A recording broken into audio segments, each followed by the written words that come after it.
Hi, class. This next chapter is going to be about international strategies, chapter 7. And I think this chapter is important because many companies have gone from being domestic to global companies because they've grown so much. So, what I wanted to do is kind of go through each one of the objectives real quick and then kind of walk you through with some lecture and some video. Um, in this chapter, objective one and learning outcome is to describe an international strategy and explain why it is important. Well, let's first talk about the international environment. Um, And that international environment is very, very important because it talks about how we are all connected pretty much internationally in one way or another. So, an international strategy is essentially a corporate strategy that describes companies that do business in multiple countries simultaneously.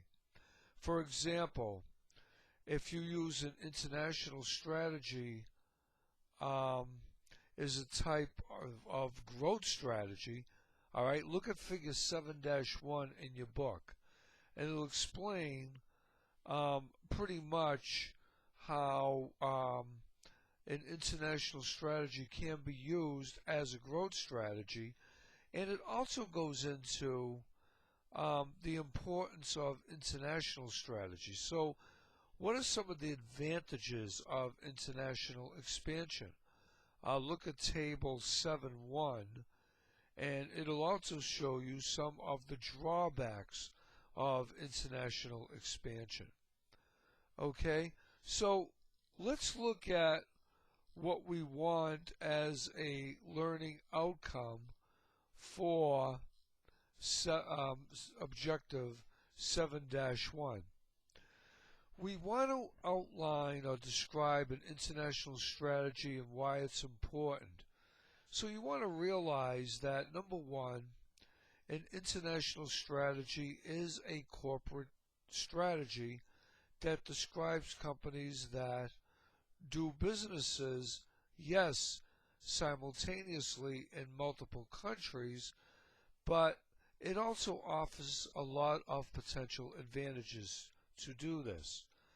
Um, the thing is that we are exploiting interdependencies among multiple countries, learning about their culture and their countries. What are they about?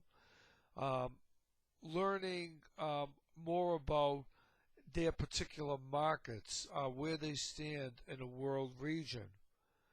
Um, we're strategically locating for tax benefits and regulations, lowering operational costs, building up their economy, supplementing or strengthening domestic growth, and achieving benefits of economies of scale. And also by going internationally, it makes us a stronger competitor. But there are drawbacks to the international scale and strategy.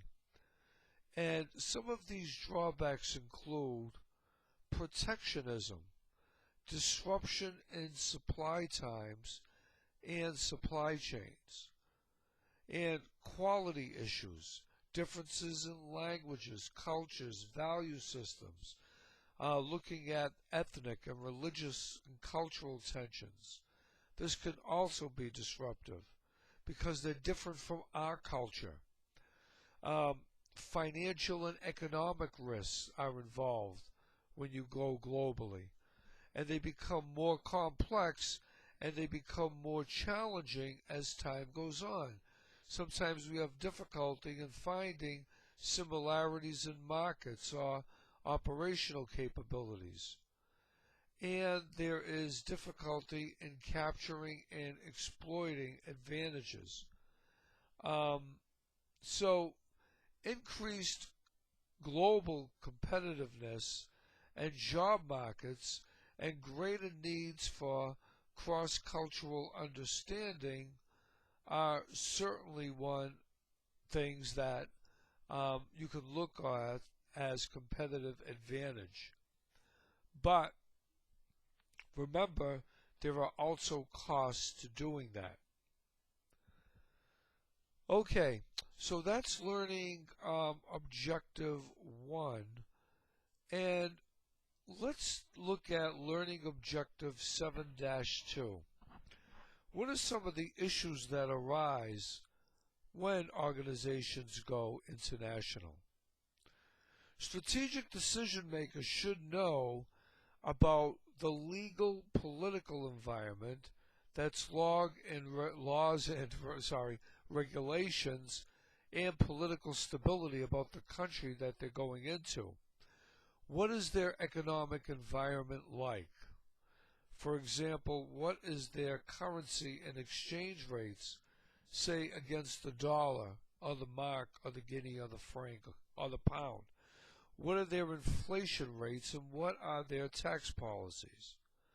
The cultural environment. What is the national culture which reflects the values and attitudes that are shared by individuals from a specific country that shape their behavior and their beliefs?